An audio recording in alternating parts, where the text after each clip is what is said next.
Hello, everyone. Thank you for joining us on this Saturday afternoon. We know it's been a busy week, and thank you for joining us. And we have two very special guests with us. We have John Milne and we have Arindam Sengupta. A little introduction about our guest for today.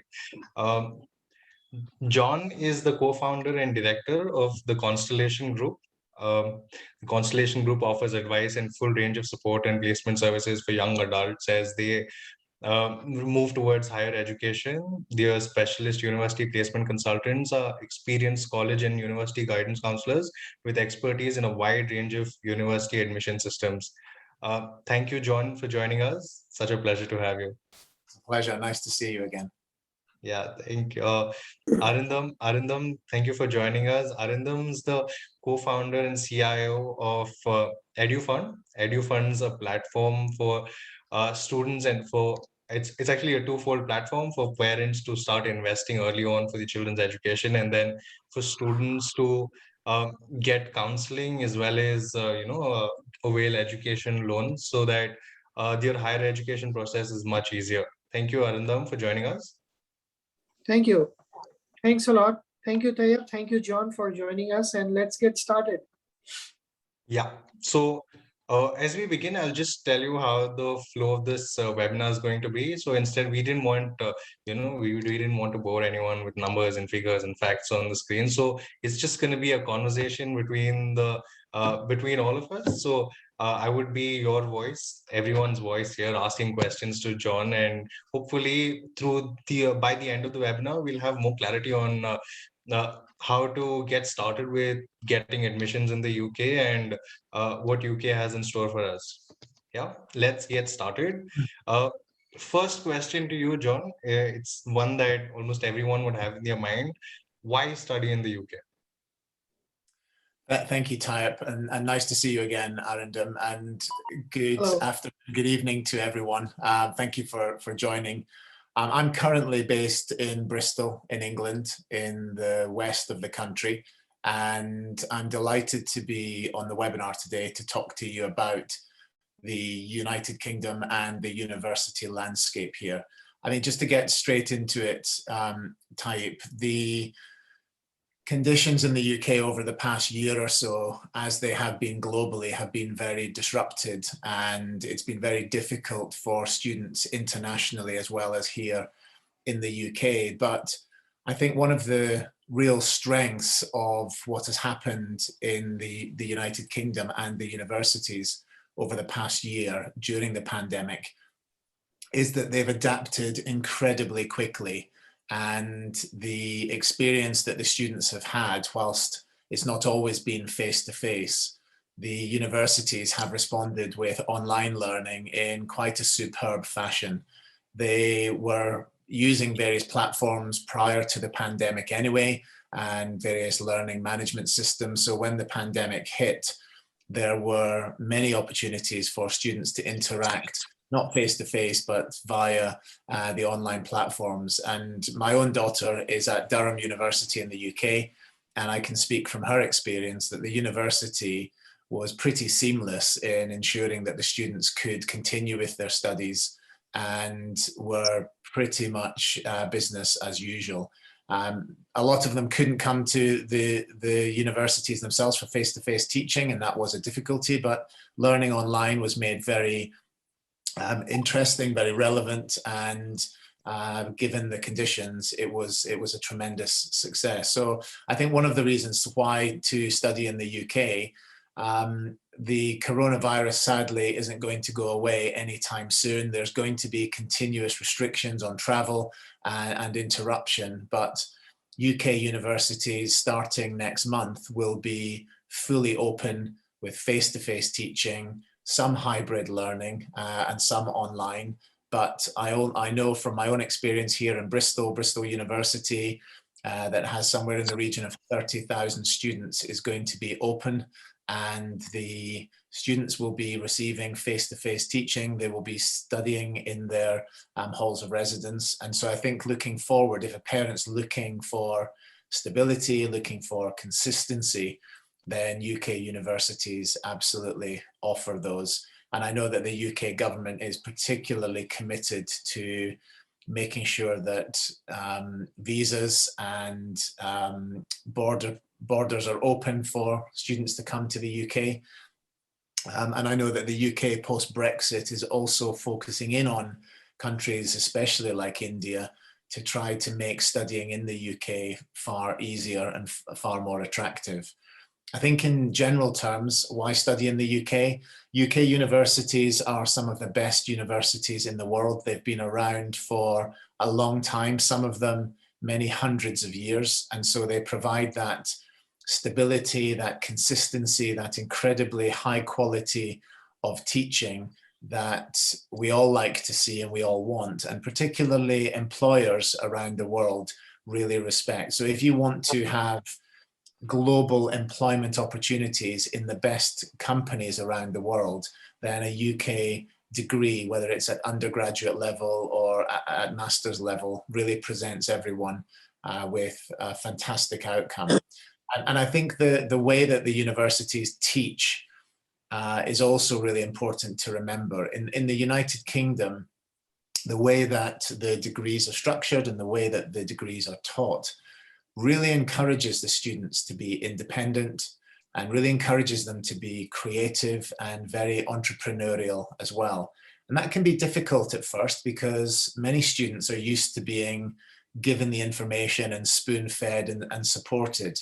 The universities have a lot of support, but they really do encourage the students to develop their own character, their own personality, and to learn independently. And by the time they graduate from a UK university, they really are ready for the workplace, and global companies are very attracted to students with at least an undergraduate or a bachelor's degree from a UK university. And we know that globally it's becoming more and more competitive.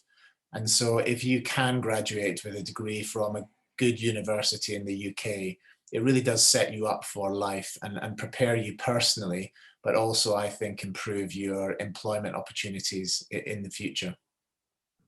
I have a little different. So of course the opportunities are plenty, but if I had to ask you what are the highlights of the student experience in Britain?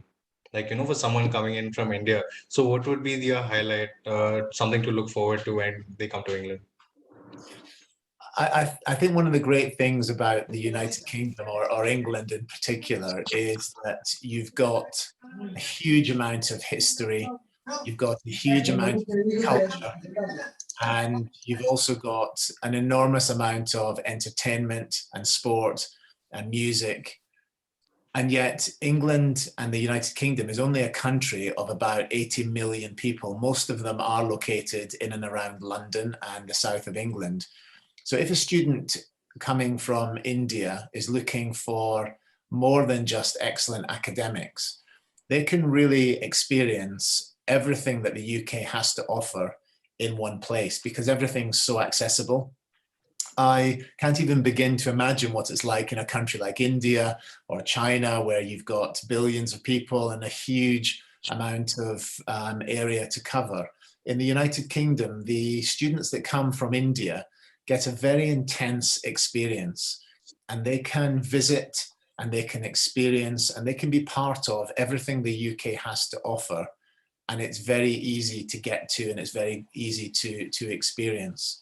And I think the other thing about UK universities that is very important to remember for Indian families is that UK universities are incredibly international.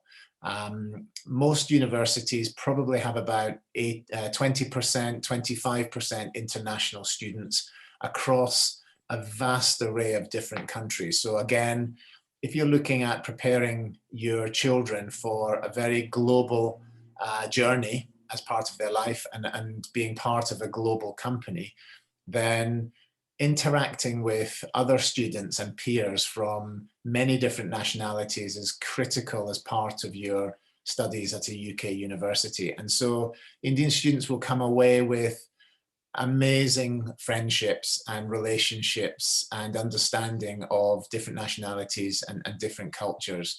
And I think as a parent, that's one of the greatest investments you can give to your children, is that immersion in a very global environment, whilst also studying from an academic perspective at a very high level. And I think finally, the other really powerful experience that the students will get at a UK university is the interaction with the academics and the learning community in the university. Whilst the universities encourage independence and they very much want the students to develop their own style of learning and their own personality and be able to stand on their own 2 feet, because the numbers on each of the courses are relatively small, you're talking quite often between 80 to 100 students per course, you really do get to know those other students on your course, and you also get to know the academics that are teaching you as well.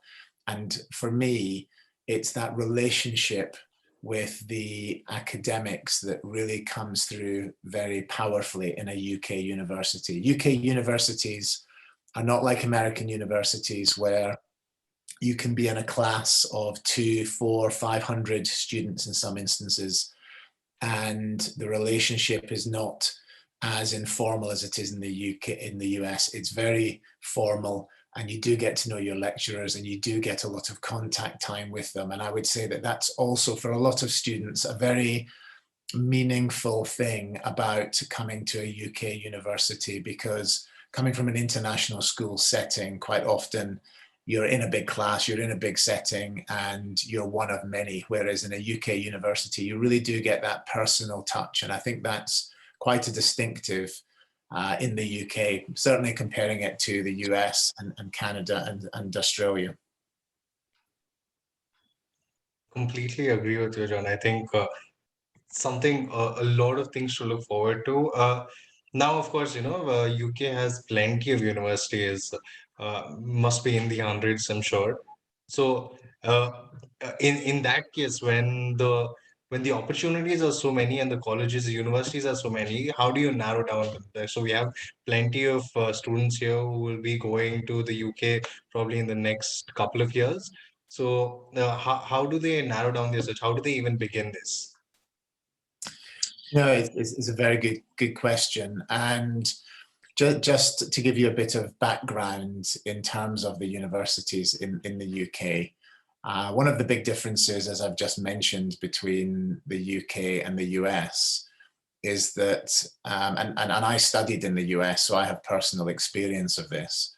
When you're looking at a US university, you're typically looking at the university and the community and what that university can offer you.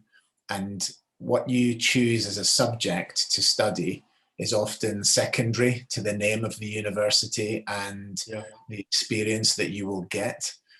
In the UK, it's very different in that the first place to really start in terms of understanding which university you should go to in the UK is thinking very carefully about which course you want to study, because it's the course that will drive which university you end up at. And lots of parents get slightly confused and they think, oh, I have to go to Oxford, or I have to go to Edinburgh University, or I have to go to Imperial, or I have to go to Bristol University.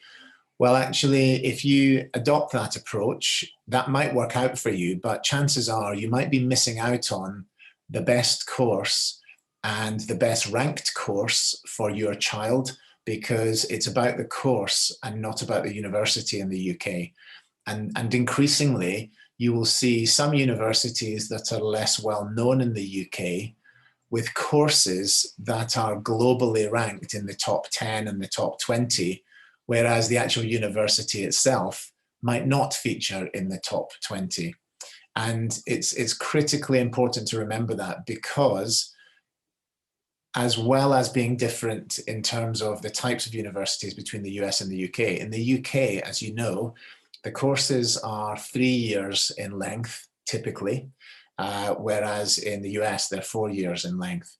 And in the UK at university, you go into so much more detail and depth in your academic studies. If, say, you're studying, let's say, history or economics or physics, you will go into a tremendous amount of depth within that course in the UK. Whereas in the US or in many other universities, if they're adopting, for the most part, a liberal arts approach, yes, you will study history and economics and physics as your core major, but you will also study a whole range of other types of courses. So choosing a UK university is about choosing the right course. So I would encourage parents to really think about, what does my child want to study? What are they really good at? And then let's see, where are those different courses offered in the United Kingdom, not just in England, but there are some fabulous universities in Wales, in Northern Ireland, and particularly in Scotland, which is where I'm from. Universities like St Andrews and Edinburgh are ranked in the top 20 in the world. So very, very successful universities. So start by thinking about the course. And then once you've got your courses somewhat pinned down, then that's the time that you would start to think about, well, which universities shall I choose? And you should be thinking about which course your child would be taking, probably in their junior year. So in the UK, that's the lower sixth. It's probably grade 11 in an international school, or junior year if it's a high school model. So that gives you somewhere in the region of about 18 months before you would actually go to university. You really need to nail down that course. In the UK, the way that you apply to universities is through a common platform called UCAS. And if I can just share the website of one of those websites, if I take you to the UCAS website. So this is the Universities and College Admission System, and this is common to all universities in the UK. And this is a great website, and they have a YouTube channel as well that you can visit that gives you very clear guidelines at undergraduate level about when to apply, how to apply, and which universities would be the best ones for the course that you want to choose.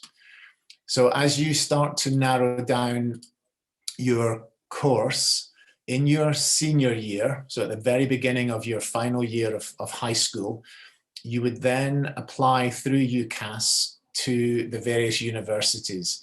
And that process is quite prescriptive in that you have to submit your application and a personal statement to UCAS by the end of January, the 29th of January, as it says down here, in the year that you're going to go to university. So someone looking to go to university in 2022, so next September, in a year's time, will have to submit their application and their personal statement to UCAS by the 29th of January.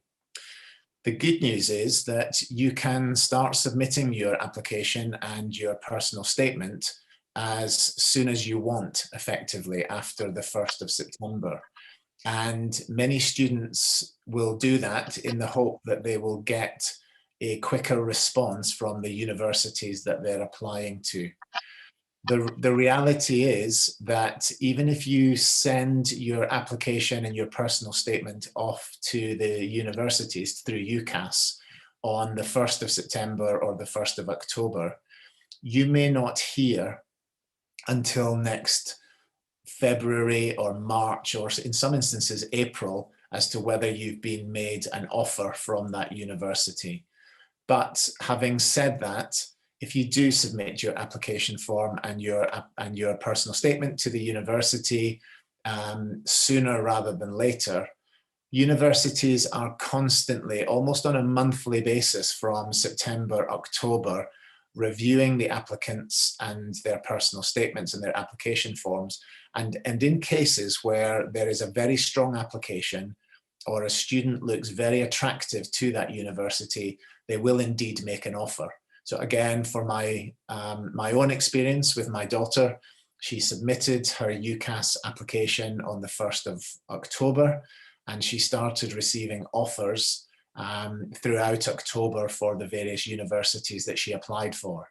My son, however, he applied at the very same time, but a year later. He didn't receive any offers until the January, February. So that was quite difficult for him because he felt quite anxious. So it's an anxious time for families and for students. But don't worry if you don't get a reply. It's not that they don't want you at the various universities. It's just they're going through a cycle of filtering through the different applications. Once you've submitted your application and your personal statement by the 29th of January in the year that you're going to go to university, you'll then have to wait until August before the universities will confirm whether or not they're going to offer you a place at their university based on the grades that you get. And we can talk about grades in a short while. The only thing that I would add to what I'm saying in relation to the application and the personal statement is it's worthwhile thinking very carefully as well about the personal statement, because the personal statement is critical to whether or not a university will be attracted to you as a student. And international students, this is the one area that really trips up international students.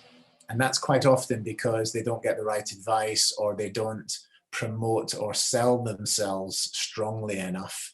And that's where companies like us can really help, because we can help families and help students really beef up their personal statement, talk about the sorts of things that they really need to have in their personal statement, the experiences that they need to detail and explain, because that is going to make a huge difference to the actual application process.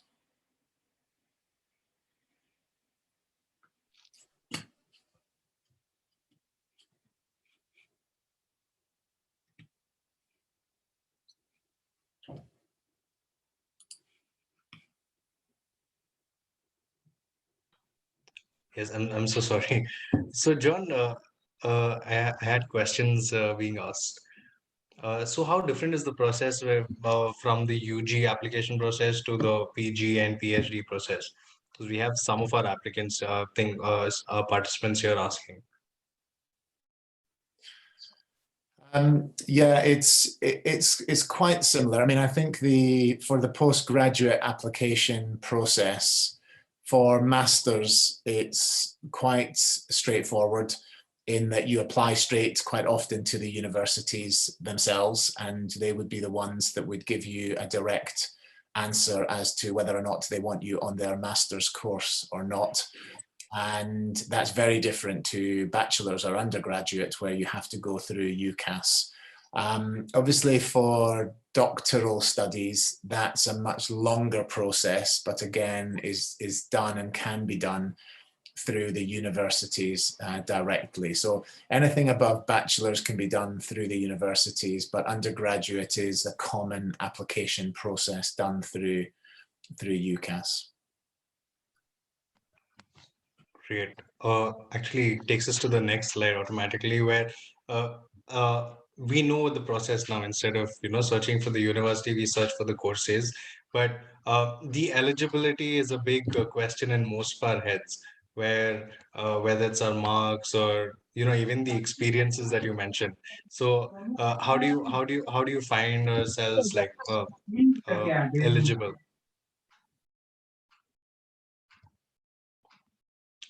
John, you're muted.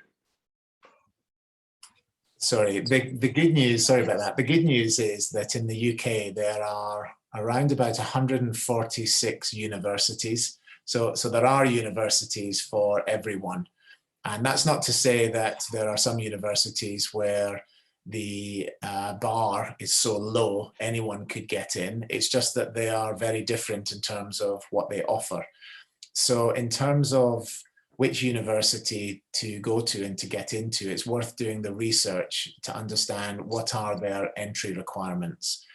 In the UK, there are typically three types of university. There are those universities that you would probably compare favorably to the Ivy League, which many people understand. And those are obviously Oxbridge, Oxford and Cambridge, LSE and Imperial.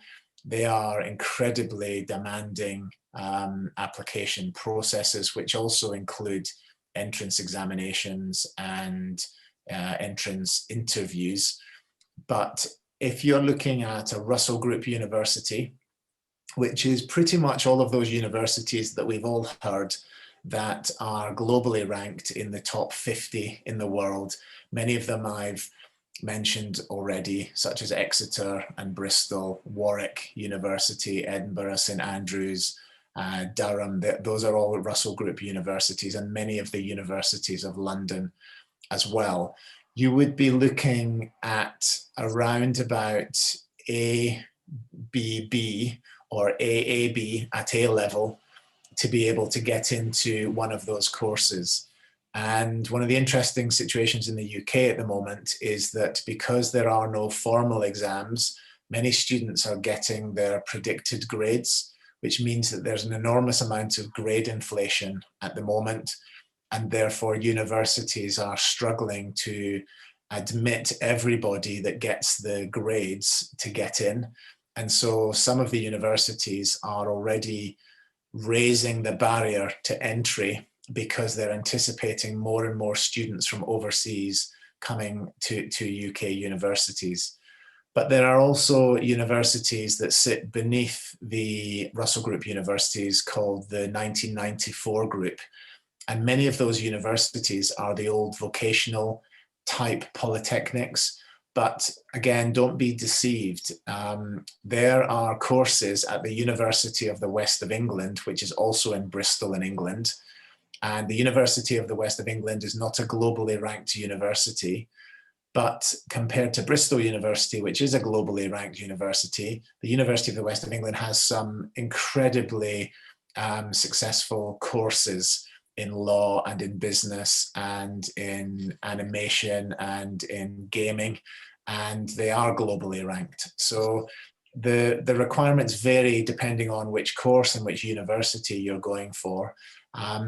At IB level, which is another qualification that many of the parents will probably have heard of, typically 36 points at IB level is the same as AAA at A level. 34 points would probably be the equivalent of ABB at A level. So that's the sort of standard you need to have if you want to get into a Russell Group university or an Oxbridge style university, but there are universities for all students.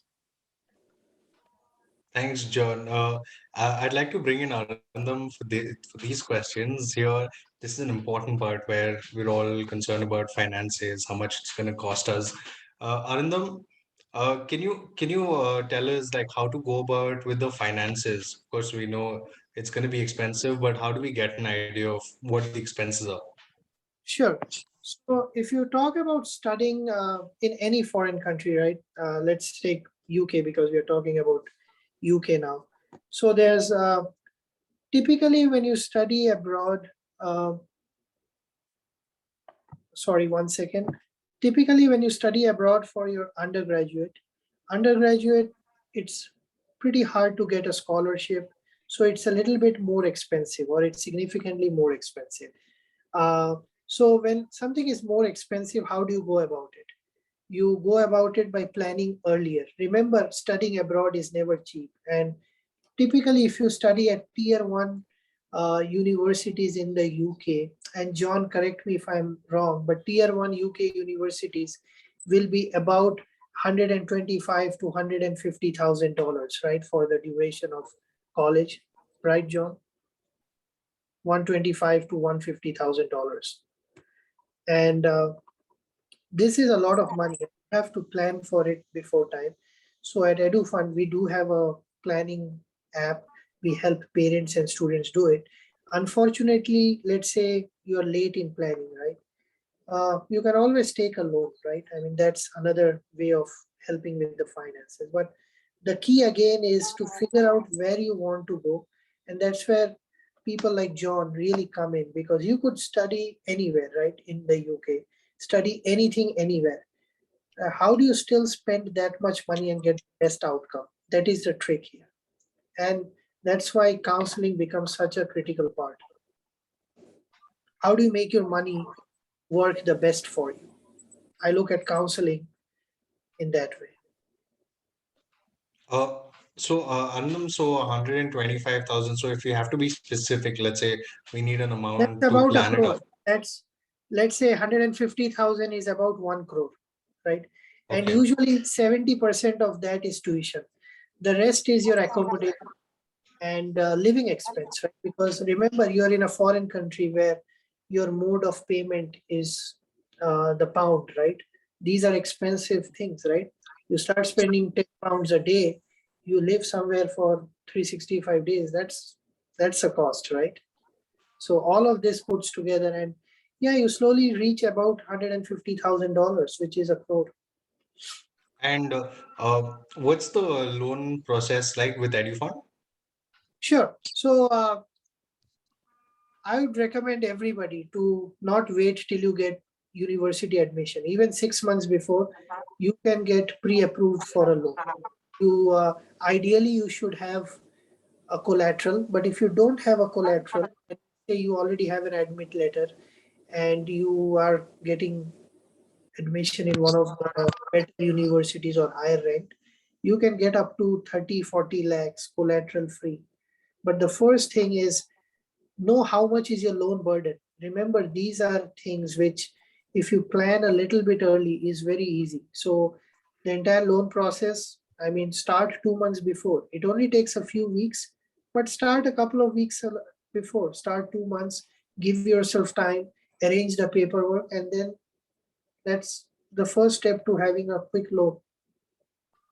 And scholarships is another big conversation. I want John and Arindam to add in here.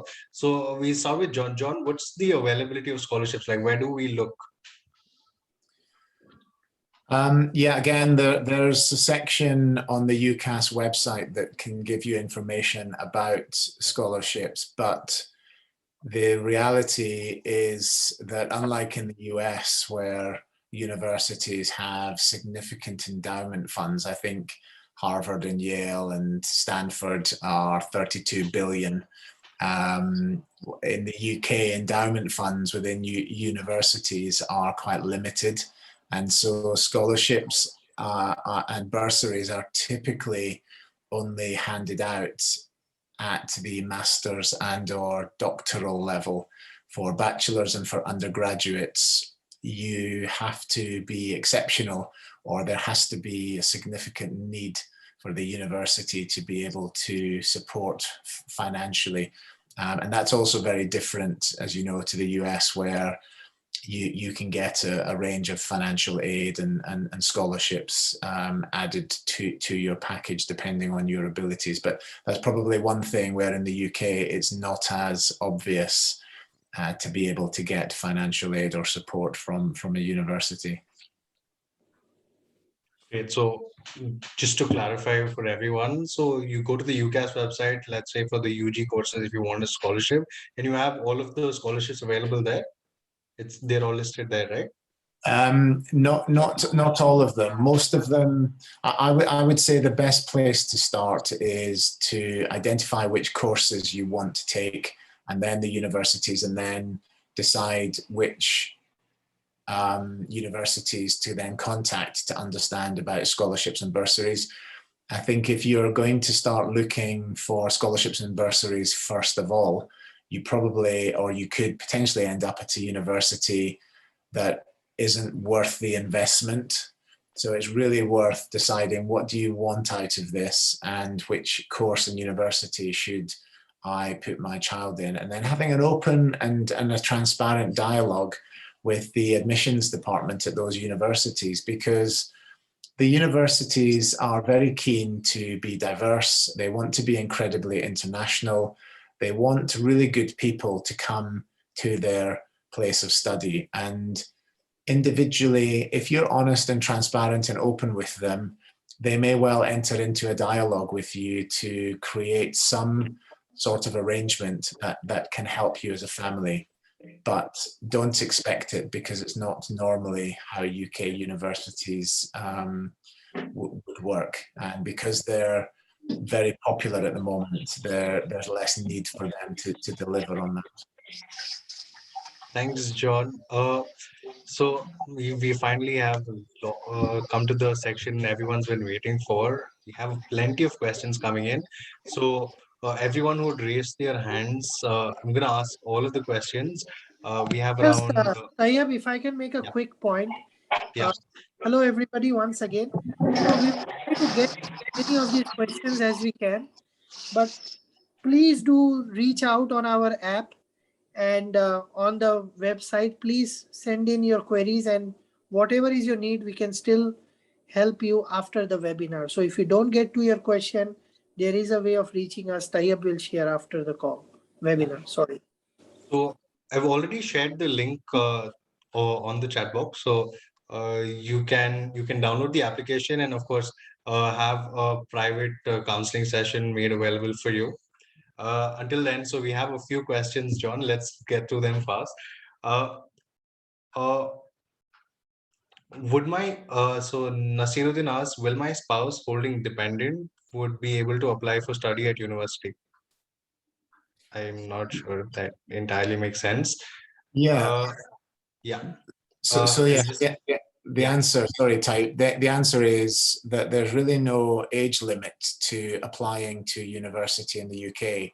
And if you want to apply as a bachelor's or undergraduate student, then universities typically don't have an age barrier. Obviously, masters and doctors, that's very different. It's any age. But yeah, undergraduate, there are some spouses who do take on an undergraduate degree at the age of 35, 45, 55. So it's not outside the realms of possibility. Yeah. Kiran's asking for masters outside London or inside London, which is best for a middle class boy from India. So he's asking about how much of an effect does outside and inside London have?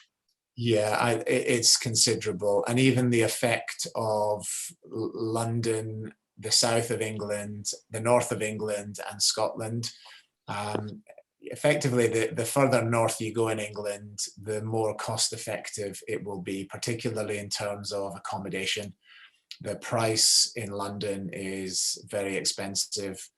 To the west of London, Reading, Bristol, Birmingham, less expensive, but still more expensive than places like Manchester, Newcastle, Liverpool.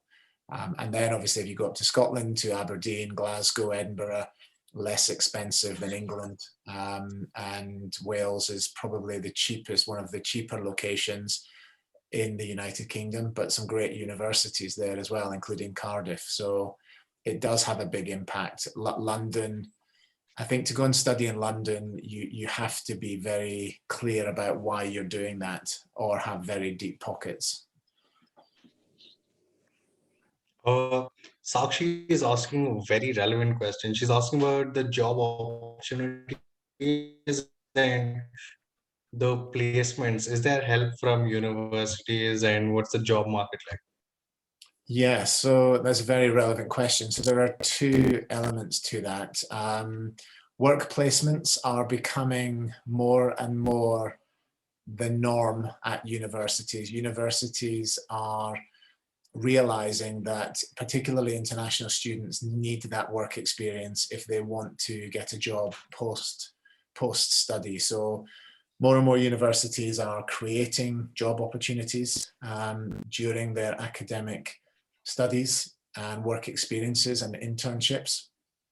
And then of course, after graduation, the United Kingdom has changed its visa provision and has a 2-year postgraduate study visa opportunity. So anyone graduating from an undergraduate or a bachelor's degree can now stay in the UK for up to 2 years to seek employment. Whereas a year ago, it was 4 months after study, which was very difficult to get a job. The UK employment market is very buoyant, and is very global. One of the benefits of having a city like London in the United Kingdom is that whilst it's very expensive for studying, the job opportunities are immense. And certainly around the UK, there are growing opportunities for employment in a range of different sectors. And the UK economy is very strong at the moment. And there's a real skills shortage in the UK. And in certain areas, particularly in IT, data sciences, cybersecurity, there are enormous opportunities and very well-paid jobs for international students in especially England. We just take a couple more questions, John. So we have a very I don't know, unique question from Viju Reddy, who's asking, is there an opportunity to join immediately if I have everything else ready? Is there something of that sort of possible? Yes, it would still have to be done through UCAS, but depending on the course that is being looked at, it really just depends on whether there are spaces. But applications are taken all the way up until the university begins, and they typically start at the beginning of October, so there's still quite a bit of time to go. But many of the courses will be full, particularly the popular ones. But yeah, applications are still being taken. And many people are still deciding whether or not, even if they've got the grades, they will take up the place at university in the UK. So there's still quite a lot of movement. John, last question. So this one's a very subjective question.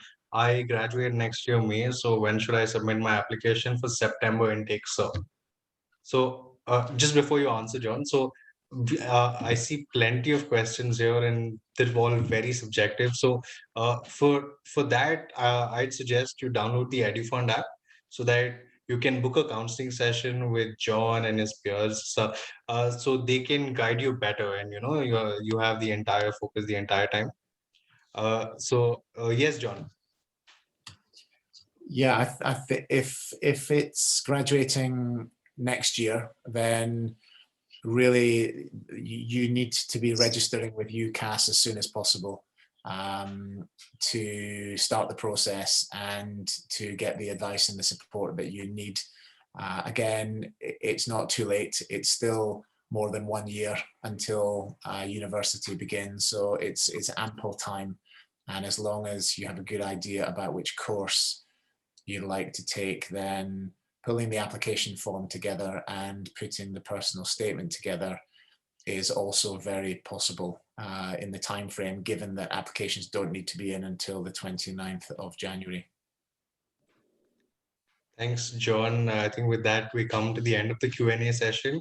John and Arindam, if you want to leave our students with a parting statement, please, John.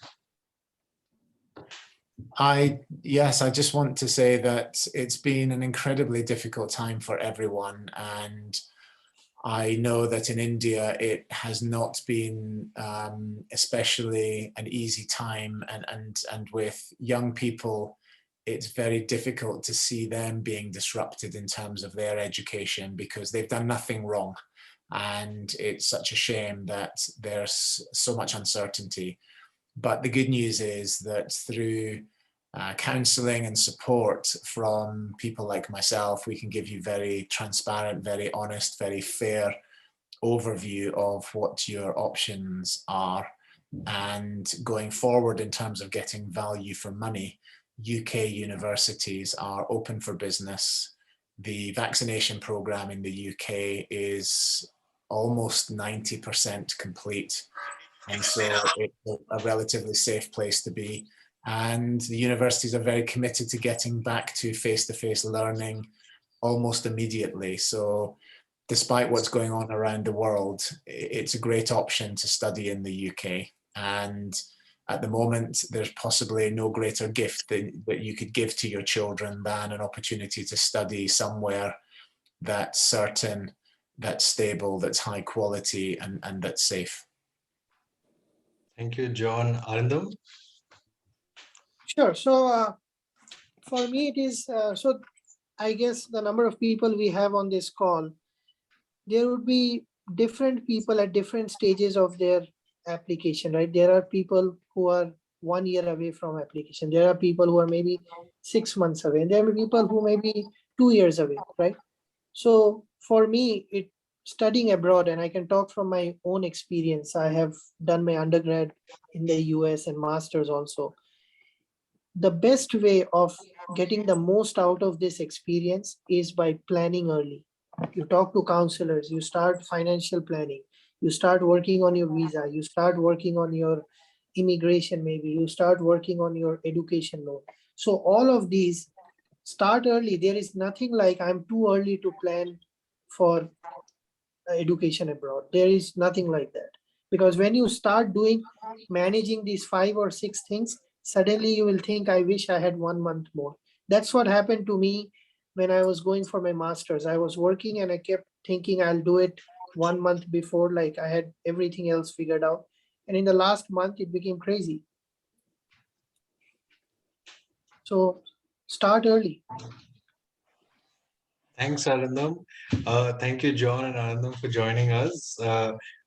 This is first of many to come. Thank you, everyone else who's joined us. Thank you so much. Thank you. Thank you, everyone. Stay safe. Thanks. Thank you.